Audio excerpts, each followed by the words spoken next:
যদি আমরা পরম প্রেমময় শ্রী ঠাকুর অনুকূল চন্দ্রকে আমরা গুরুরূপে যদি মানি, গ্রহণ করে থাকি এবং বিশ্বাস করি উনি ঈশ্বর, উনি পুরুষোত্তম, তবে ইষ্টগুরু পুরুষোত্তম প্রতীকগুরু বংশধর যিনি আমাদের মধ্যে এখন বর্তমানে বিরাজমান, পরম পূজ্যবাদ শ্রী আচার্যদেব। আপনারা সবাই ওনাকে চিনেন, জানেন। ওনার কিছু নির্দেশনে বলে আমি বলছি আপনাদেরকে মাতৃ সম্মেলন নিয়ে। এই যে শ্রাবণ পরিক্রমা চলছে, খুবই ভালো। 30 দিন ব্যাপী আপনারা শ্রাবণ পরিক্রমা করবেন, মাতৃ সম্মেলন করবেন, অনেক আনন্দের বিষয়।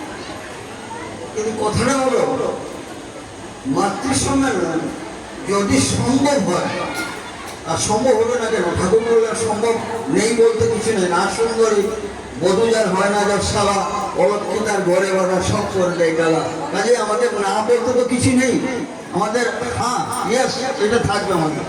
তিনি বললেন আমরা দৈনন্দিন প্রত্যেক বছর নিয়তভাবে যারা মাতৃ সম্মেলন করে চলছি, তারা তো আমরা আছি,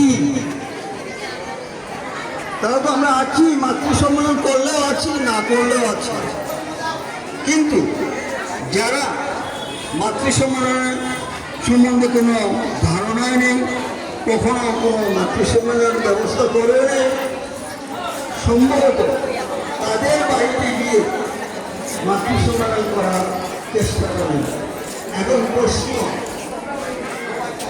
প্রশ্নটা হবে যে মাতৃ সম্মেলন করবে দেবে, সেখানে তো আপনারা মায়েরা 10 15 20 মায়ের মধ্যে যাবেন, ওখানে দুজন আগে চলে যাব, গিয়ে ওর বাড়িতে যদি ঠাকুর আসন না থাকে, ঠাকুর আসনের ব্যবস্থা করবেন, কি করবে কি করছে। জগজ্জননী শ্রী শ্রী বড় মায়ের 131তম আবির্ভাব দিবস উপলক্ষে লক্ষ্মীপুর সৎসঙ্গ কেন্দ্রের ব্যবস্থাপনায় সাড়ম্বরে সেই উদযাপন হচ্ছে, উৎসব পালিত হচ্ছে। সবাই উৎসবকে হয়ে দেখেন কত আনন্দ লক্ষ্মীপুরে। জয় গুরু, জয় গুরু, জয় গুরু, জয় গুরু, জয় গুরু।